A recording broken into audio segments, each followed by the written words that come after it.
Hello, this is Giulia Castelli, host of Show Me Your Diamond podcast, YouTube channel, and blog.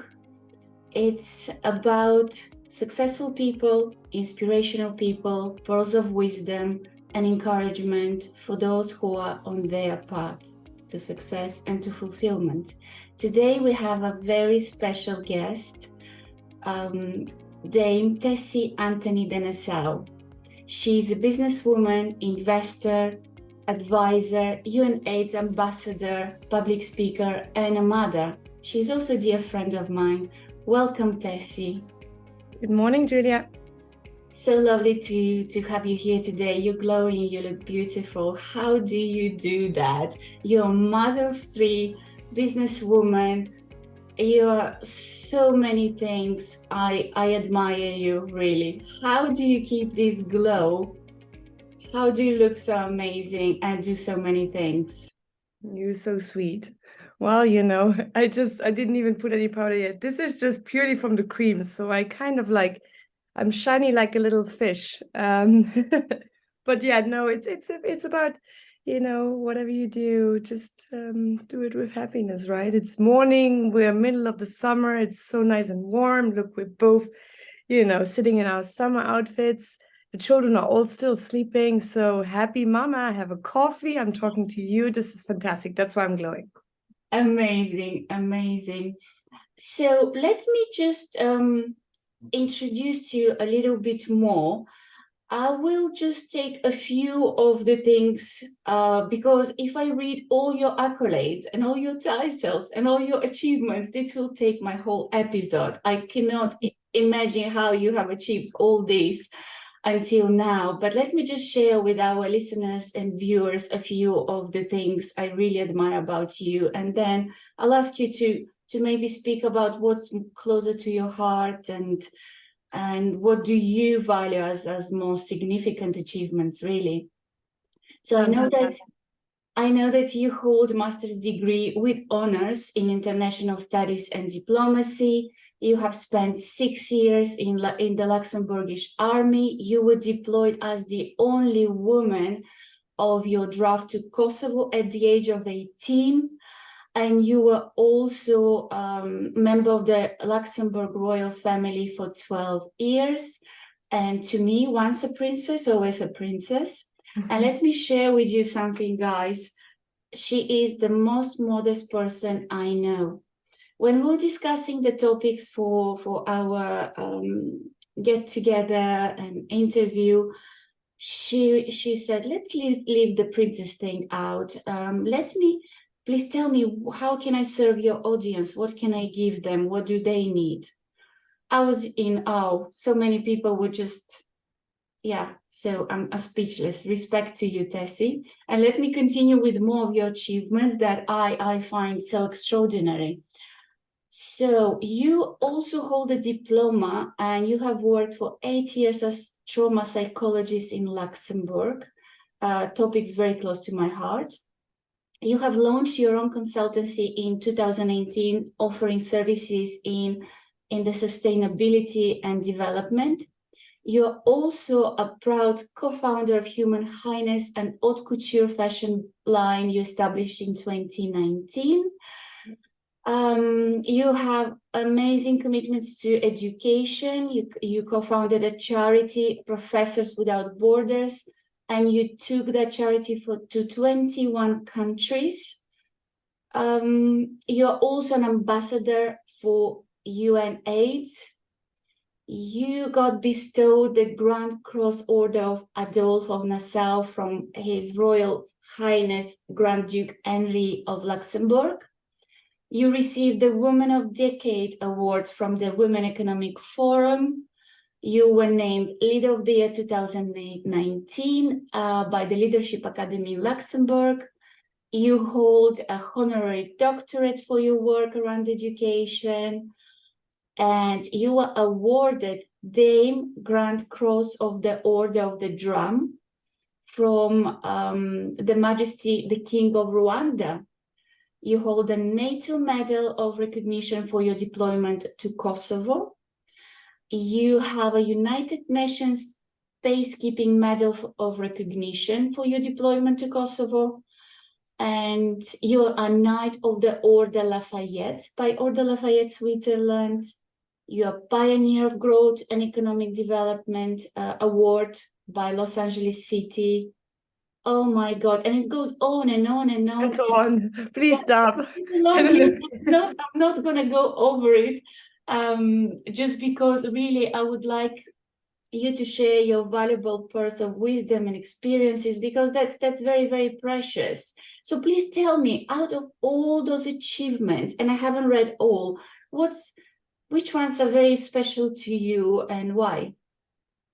So first and foremost, if you hear some weird sounds and see me move in weird ways, it's because my little dog, he's 9 months old, roaming around the room, and he's trying to get some attention. So there you go. His name is Sherlock. So when it comes Sherlock Holmes, he's a very smart one. Do you know that I was named Sherlock Holmes of Diamonds? Oh, really? Well, there you go. This is fitting. Oh my God, I can't wait to meet Sherlock. So please continue. So for the accolades and the awards I have received throughout my life, so this has not just been a 2-year exercise. I think there is not one that I like more than the other, because each and every one of them signifies a very special moment and very special time in my life. And as such, each of these awards, the people who have bestowed them to me, the institutions who have bestowed them to me, it's, remarkable individuals, people I look up to. And yeah, it is very special, the ones from Luxembourg are, of course, for me, very dear to my heart, because I am from there. Others that are from different other regions around the world, it's just, it's humbling. It really is, that out of all of these billions of people we are in the world, I was the one receiving these honors and awards. And as such, I'm very grateful for the people for believing in my work and for supporting me by honoring me with what they can give me in return. So yeah, very humbling. And yeah, I love them all. Absolutely. All of them. Whoever is listening that gave me one, I love it. And I'm very grateful. You're amazing. Tessy, can you tell us about life in the military? This is not many women are probably known, I have spoken to about. So that's quite special. Yes. So for me, the military, I joined when I was 17, a bit more than 17. So that would signify being a child soldier today. But at the time it wasn't. So it's now 20 years ago. We just had convenient.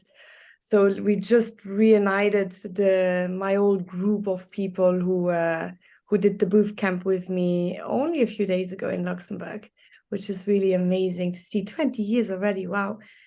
I just came back from Kosovo, received an honorary degree there from the university for my work towards the region, my support towards the region, specifically mentioning my deployment to Kosovo, as you mentioned before, as the only woman of my draft.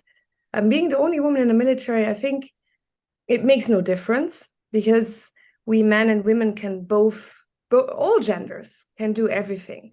And as such, I wouldn't put it on gender, but it is true that stereotypes and societal barriers still force us women into the corners. And as such, it is important to see what you can be. And I'm very humbled and honored as well that I took that decision when I was young to go into the military with my father. My brother was already there, my sister was already there.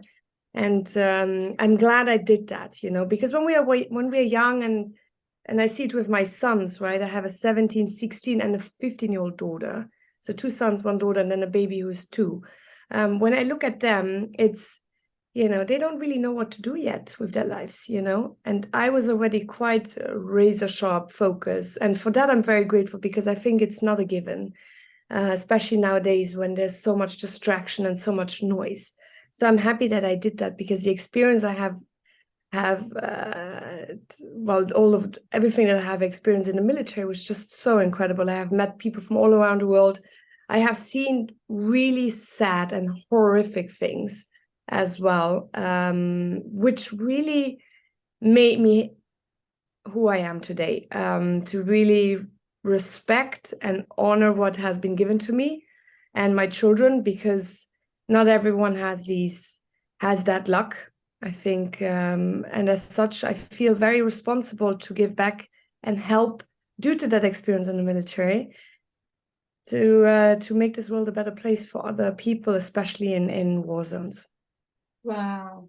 And is that why seeing the sad things and the horrific things, is that what made you go and study psychology and specialize in trauma after that? Or was it?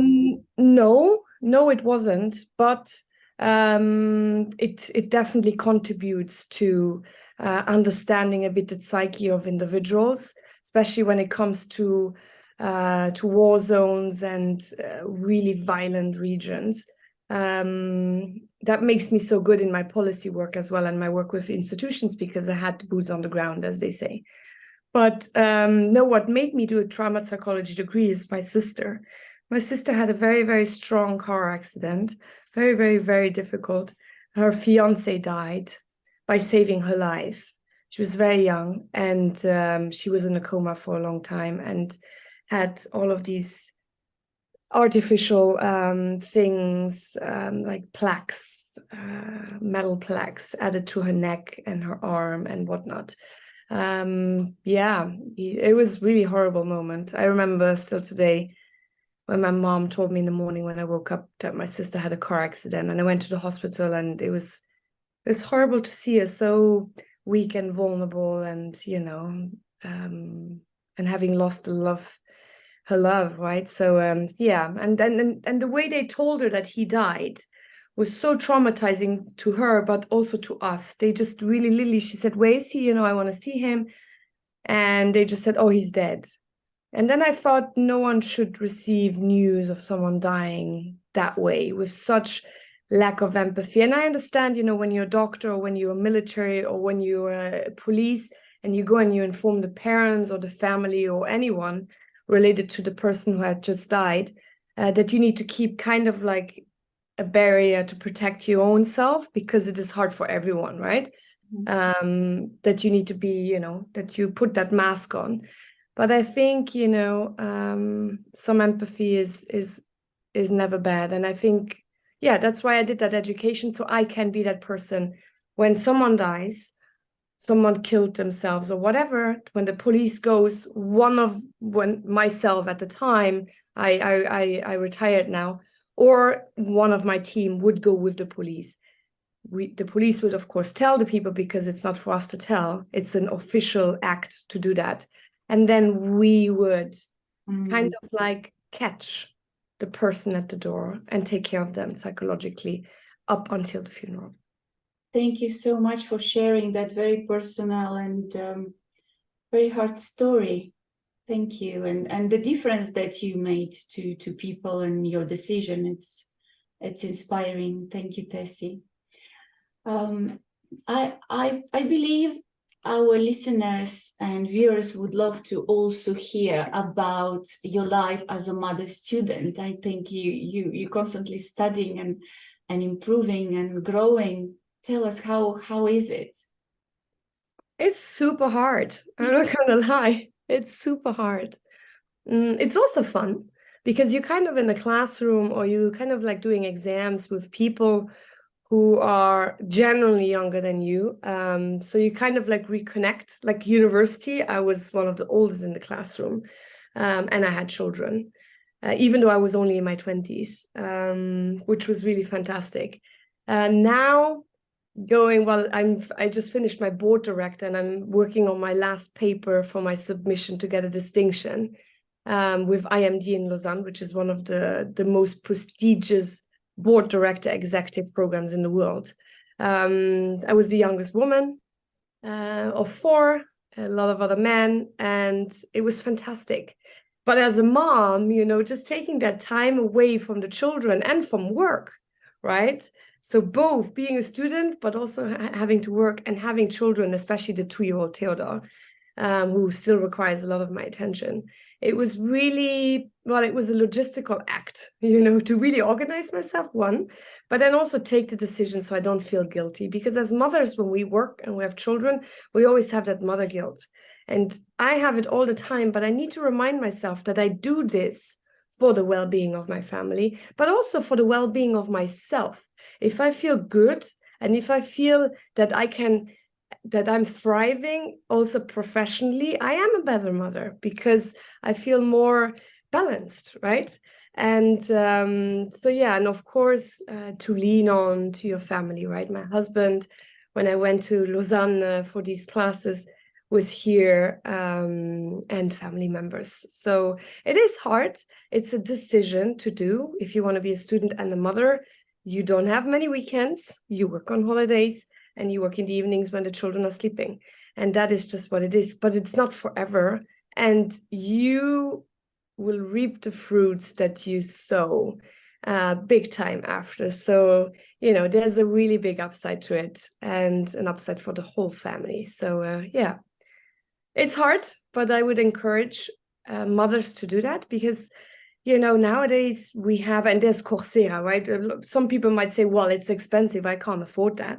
Well, there's also Coursera, which is coursera.com, which is a platform of universities like Yale, Harvard, INSEAD, like all kinds of Chris Boston. You name it, they are there. And it's €25 subscription a month. And you can do as many courses as you want, and you get a certificate, even a diploma on specialization if you do a specialization course of 5 of these courses, one after the other. So if you really want it, it's there for you. And yeah, it's hard work, but for me, it has been always extremely rewarding, and I have met the most amazing people, and I'm able to, gain as well better my life, make more money if you have more degrees, if you have more expertise, more skill, especially as a woman. We're always asked to be extra because, for some reasons, we always need to know more. We need to work harder to be respected the same way as men. And as such, this is a good way of getting in front of competition to get the jobs you want.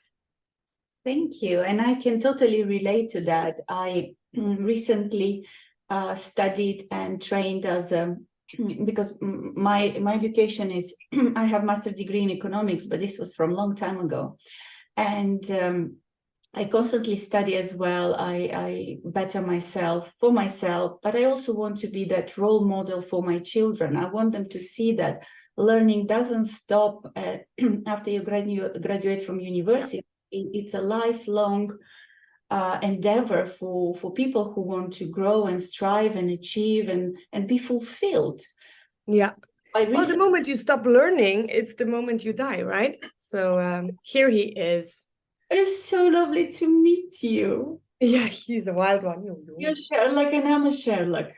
Look at him. He's like, what is happening here? My experience was I trained now at 47 as a certified hypnotherapist and rapid transformation therapist.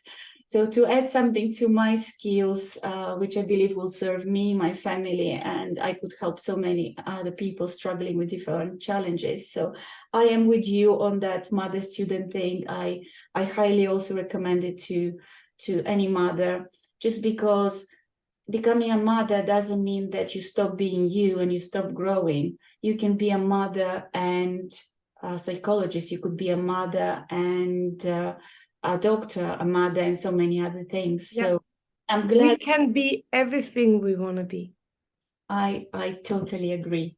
And how is it being mother, businesswoman, and entrepreneur? Is that different from a mother student, or is it the same challenges and time constraints? And I think there's businesswoman, entrepreneur, and there's businesswoman. So if you work for a corporate, it's a bit more structured. You have every month a paycheck in your bank and everything. It's really, your hours. And so I like that.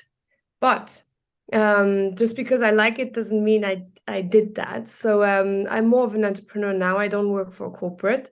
An entrepreneur is a different ball game, right? It's a different breed of people, as my husband always says. And as such, we work for ourselves. There's not always a guarantee that every month we have the same paycheck in our bank. You work whenever you want. That is nice flexibility as a mother.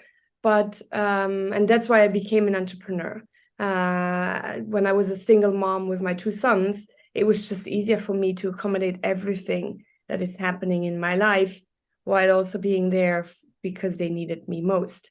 So it gives you that time that you work whenever you want, but that also if you go later with the time, right, and you take out here and there, you need to compensate that often with evenings, early mornings, weekends, and sometimes even holidays, to make up for the lost time, right? So I think both are different, but again, I love being a working mom, but I also know other moms who want to just be a stay-at-home mom, and that is also 100% work, right? If you just take breastfeeding for as such, it's 1,850 hours a year breastfeeding. If you breastfed fully, I was breastfeeding Theodore for almost 2 years exclusively, right? So he had no other milk. He didn't want to have any other bottle. He had already solid food starting at 4 months, but for milk and bottles, he didn't want anything for 2 years. And as such, I was breastfeeding him fully. And that was already a full-time job, right? And then I went back to work after Theodore was 8 weeks old. And as such, having a full-time job and feeding full-time the baby and all of these things, well, full-time entrepreneur. So I went full-timely back, but I was there and he could be with me. But it was exhausting, right? And as such, as I say, if you can, you do you. If you can be a homestay mom and you love it, do that. If you want to be a working mom and work for corporate, great. If you want to be an entrepreneur, fantastic as well. Just make sure that you feel happy, because whatever you show to the kids will reflect on, kids don't always understand emotions. And sometimes it even reflects on them like they think it's their fault that you're feeling grumpy or that you're frustrated and whatnot. And not thriving in your job or in who you want to be is a big frustration, right? And as such, if you can mitigate that by doing what you want, if you can, that's the best way of doing it. And I'm very lucky that I could do that. It's stressful, but I love it. And I meet amazing people, right? As an entrepreneur, I always need to think out of the box. I always need to innovate myself. I'm forced to do this continuously because there's a lot of competition. There's a lot of entrepreneurs out there, more now than ever before. And, at university, they teach on entrepreneurship and everything, which decades ago didn't even exist in universities, right? So I think it's fantastic. How we live our life here. My husband being an entrepreneur, while he actually went for the first time ever in his life to work for an institution. So he's employed now, which is interesting because it's hard for him to wake up every morning at 7 and come home at 5, 6 p.m., right? Every day. And he loves it. But at the same time, he's like, wow, going from an entrepreneur being that, it's tricky. And he also doesn't see Theodore that much anymore. So I think it's also for men the same, right? Working men with children. My husband is a very hands-on father. And as such, it's hard for him now to go to work from 7 a.m. to 6 p.m. When he comes, the baby is almost ready to go to bed, right? And so he has only this fraction of time that he spends with him. And as such, he feels what a lot of women feel, right? When they need to leave their baby, and other dads, right? So I think it's important to talk about mama and papa suffering and enjoying themselves while being working parents. Yes, very important points in all of that. And I'm totally with you because I am an entrepreneur. I have been running my own business since 2007. And only once, then I went for a short period of time employed because Sotheby's created a position for me. I couldn't say no. Everyone thought this was the dream job. And the most prestigious thing. And trying that for almost a year, being in a corporation, I understood it wasn't for me. It was amazing, it was prestigious, it was dream job for someone else. But that's why you have to do you. Yeah. Because we're also different. So understand what makes you happy and what works for your family. And how do you understand that? Some people would ask me, how do I know if it's for me or not? You try. There's, the best thing you could do is you try. You can always change your mind. It's once you have that understanding, life becomes so much easier. It's not like life or death decisions. You can go work for someone else, and then you can work for yourself, and then you could change your mind again. Just be you, just be happy, and in that high vibrations, all amazing things will happen to you. So thank you, Tessy, for sharing your road to entrepreneurship. And it's hard, when someone, what you just said, right? If someone realizes that the job is not for them, and I had that as well, to take that leap of faith and resign is terrifying, horrible, gave me so much anxiety. And as such, it's not easy to change. Change is never easy, but it's always there, right? And as such, do if you can. If you can leave a job where you feel not valued, where you're not thriving, look for something else in the meantime before you resign, though. That's always important. I'm not telling you go to your job today and resign because you hate it. Don't do that.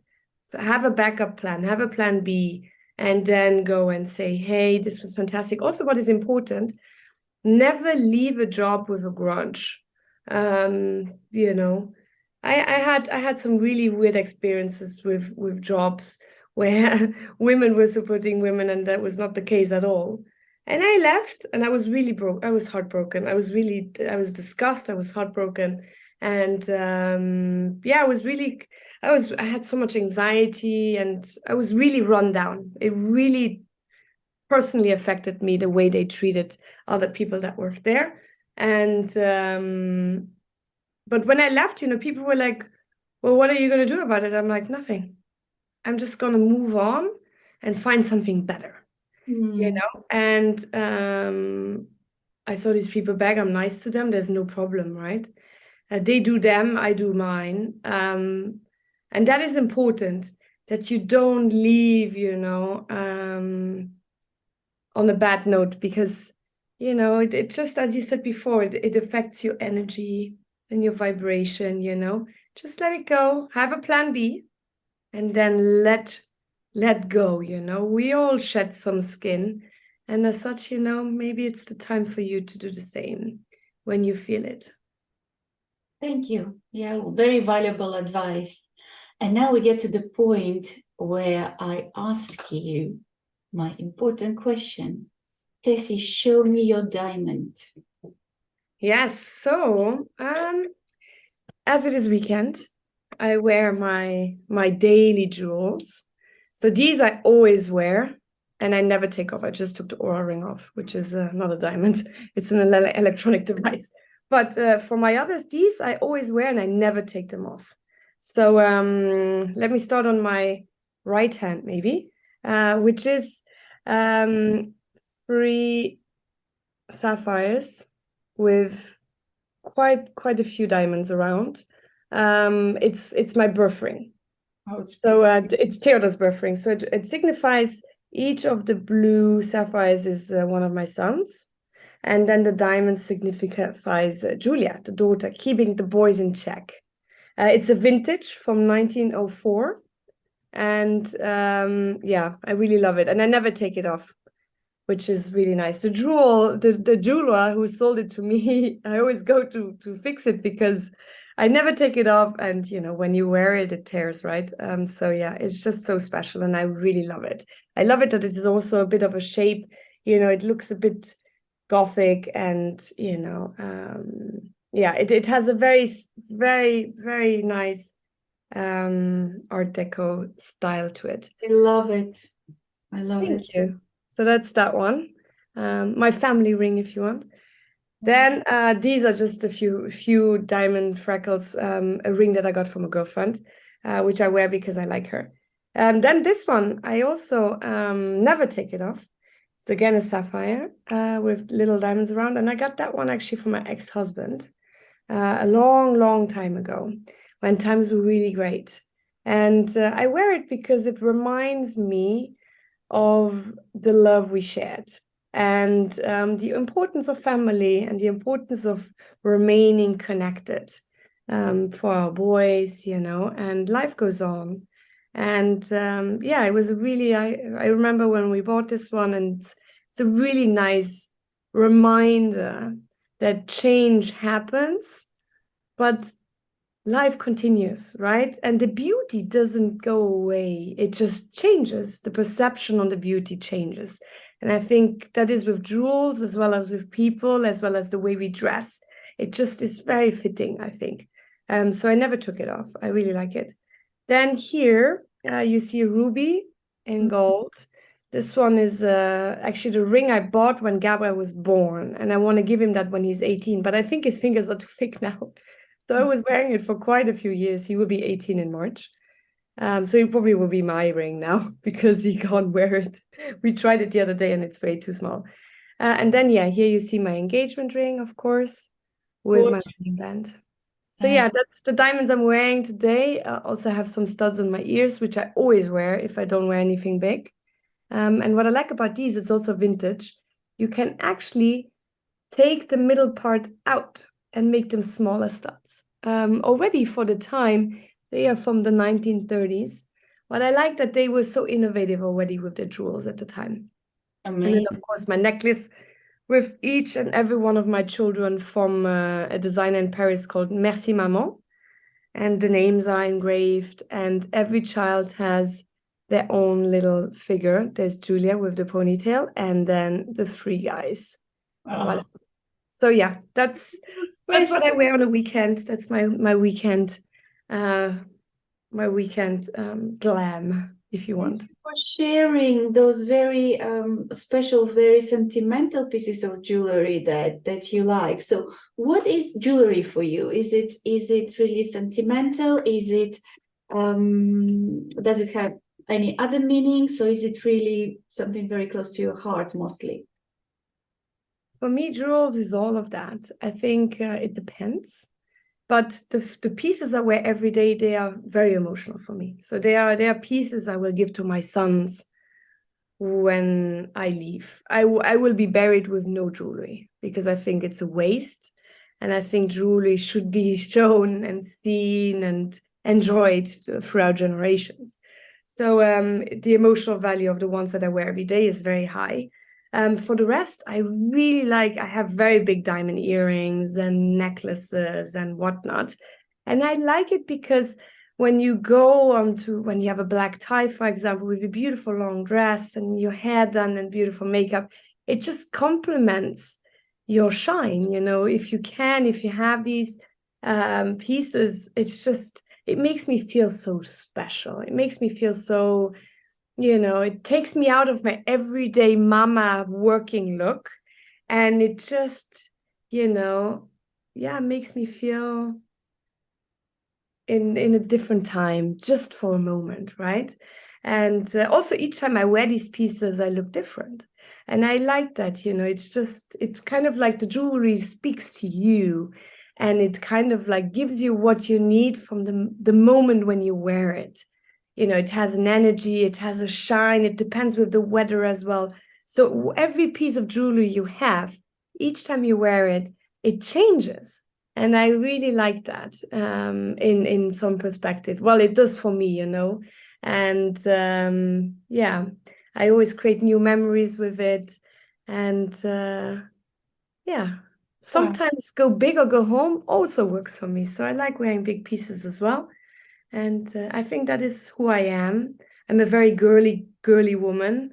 I'm also a bit of a tomboy, don't get me wrong. I like skateboarding and so on. But yeah, I really like to be very feminine and wear nice piece of jewelry, even when I am at NATO conferences and everyone is wearing their medals. I could wear my medals too. I'm proud of my medals. But, you know, if I wear jewelry instead because I feel like it, that's great too. And I have done that in the past. And yeah, it makes me feel empowered. So there you go. Jewelry can be so many things.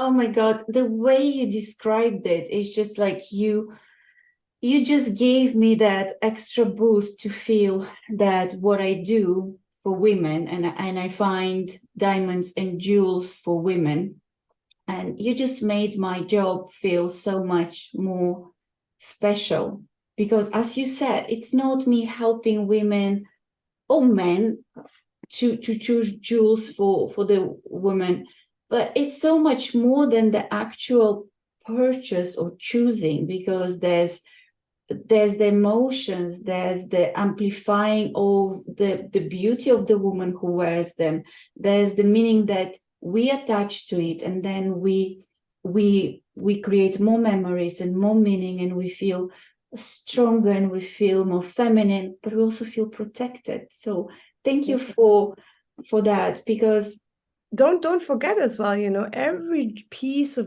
jewel, every stone has its own character. yeah. And as such, you know, it needs to match with yours. And that's why the job you do is very important, I think, because you kind of like, you know, through the interview process with your client up to finding the piece for that person is just so magical, because you really are, you're a matchmaker, right? And yeah, I think it's fantastic. I think it must be very fun what you're doing. I could never do that, but I think it must be so much fun. I love it. And also getting the title Sherlock Holmes of Diamonds, because really sometimes I hunt for them. It takes me some pieces, it takes me 8 months to find some pieces, you know, quite by now I have my network and so much experience. So certain things I could find right away. Sometimes it takes time because color diamonds or gems, you know, they're unique. They're one in the world of its kind. So yeah, it's really fun. Thank you for engaging in that beautiful subject that is so close to my heart. And now moving on from jewelry, but something, you know, could be also connected. How do you motivate yourself? One way could be with jewelry. You just said sometimes just putting a piece of jewelry, it could already motivate you and give you a boost. But what other ways? That's true. That's true. I think, you know, I have the great luck, I have the great blessing to wake up with my baby screaming my name, Mama. I think even if I'm tired, I think it's the most beautiful thing ever, for me at least.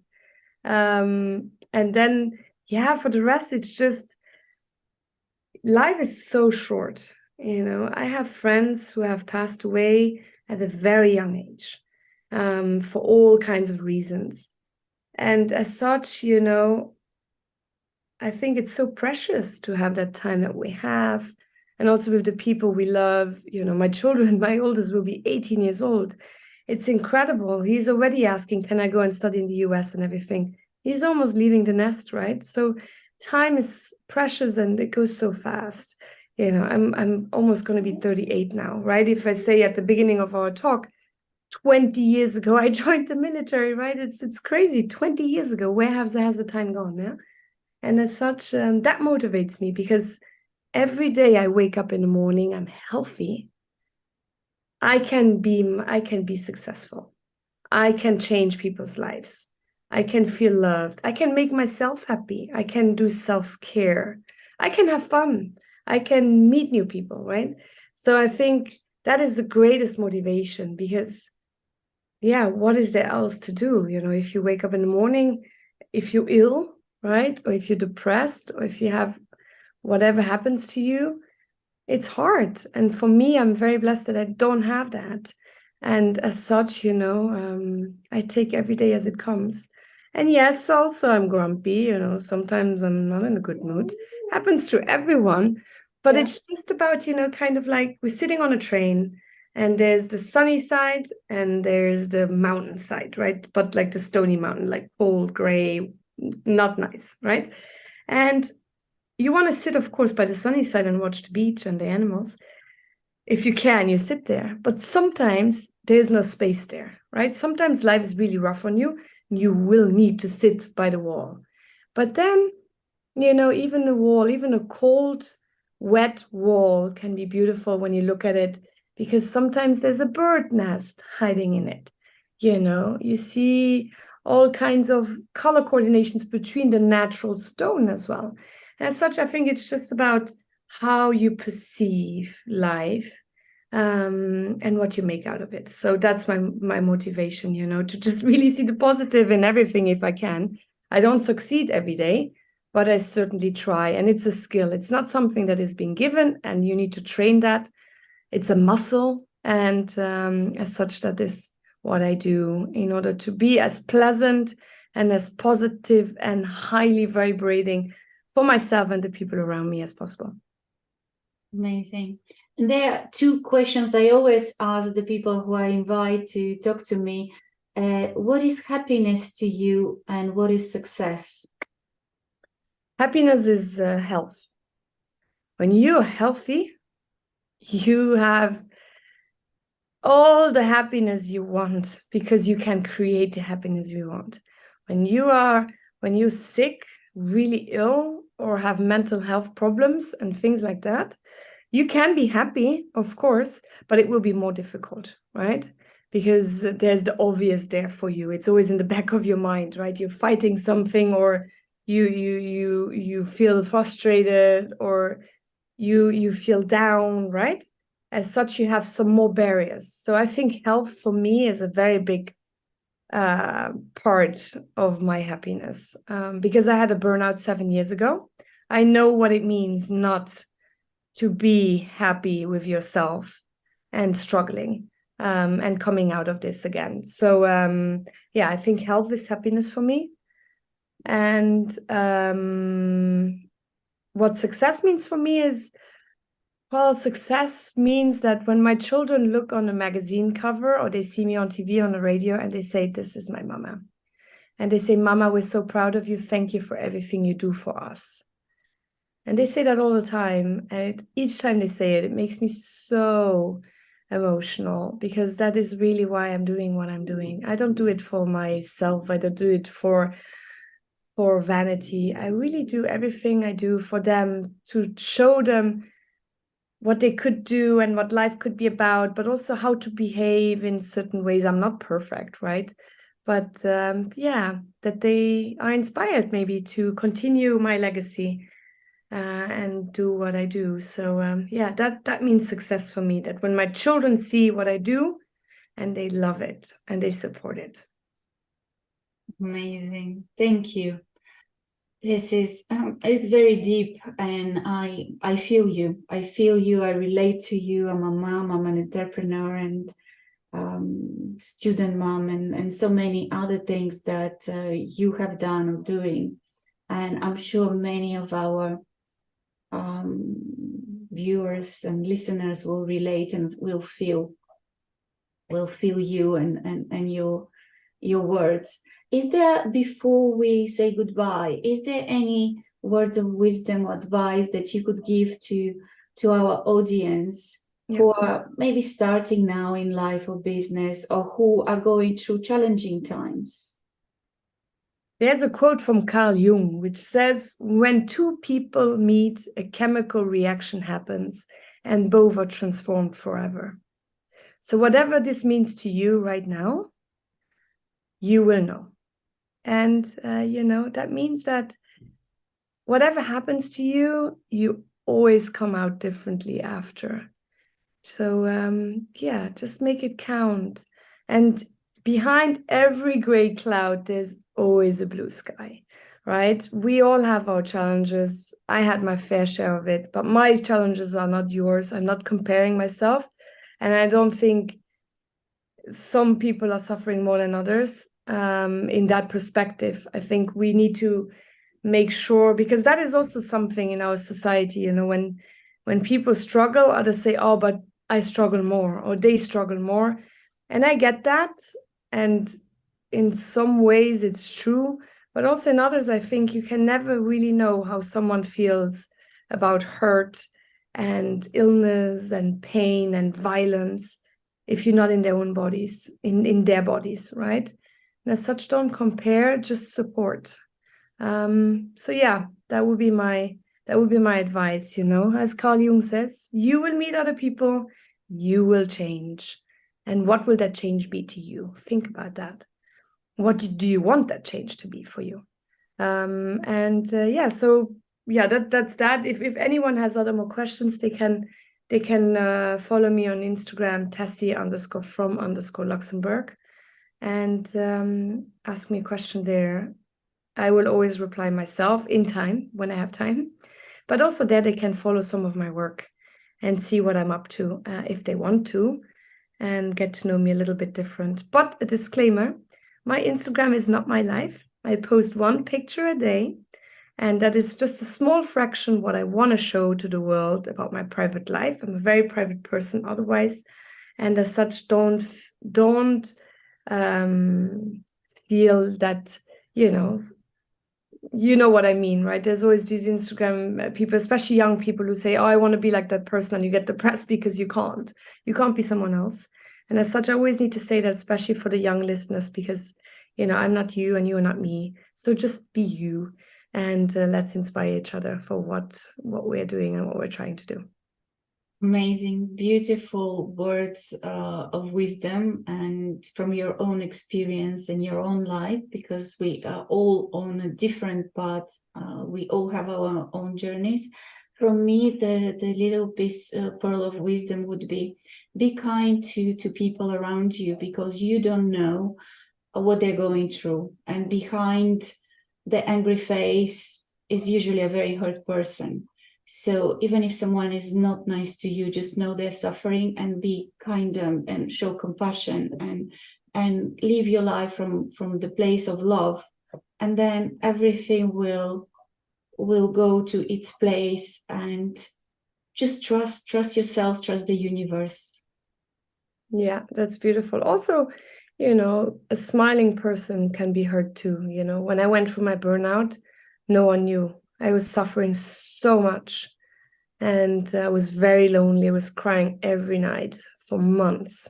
I was in court, had my children work and everything, but no one ever knew. So don't, just check in with your friends, whoever comes to your mind right now that you haven't called for a long time. Is it your parents? Is it a friend? Is it a family member? Call that person. Don't write a text. Call that person. And there's another advice, last one, which I listened to in a podcast, and I really like that. We write eulogies when people die, right? When people are dead, people stand in front of you and they tell you how amazing their life was, right? Write eulogies to the people you love who are still alive and send it to them. I think it's so beautiful. What would you tell them if they would be gone, right? Besides all the things that annoy you about them and whatnot, just imagine receiving that letter. What would you say to that person on their grave? Just tell them now, because when they are dead, they don't know. Why don't you tell them now? And that is such a beautiful thing. I listened to that, and I have done that already, and people were like, wow, why did you write that? How do I deserve it? And I said, well, I wanted you to hear that while you're alive, because I appreciate you and I love you. And that's what I think about you. And I think it's great. Try it out. It's fantastic. And also, what would people write about you? Ask your friends. If you would write an eulogy about me, it sounds a bit morbid, but it's true. We're all going to die anyways. But ask your friends and your family, if I die, what would you say? Write it down. Send it to me. I would love to know. You see what happens. It's fantastic. Wow. That's amazing. Yeah, I should try that too. Thank you. Thank you so much for being with us, Tessy, and for sharing your diamonds. You sharing what means to you in the physical world, but also sharing your diamonds, your biggest diamond. Thank you. I really enjoyed our conversation, and I hope people will too. Thank you so much, Julia. Have a good day. Thank you. You too. Bye.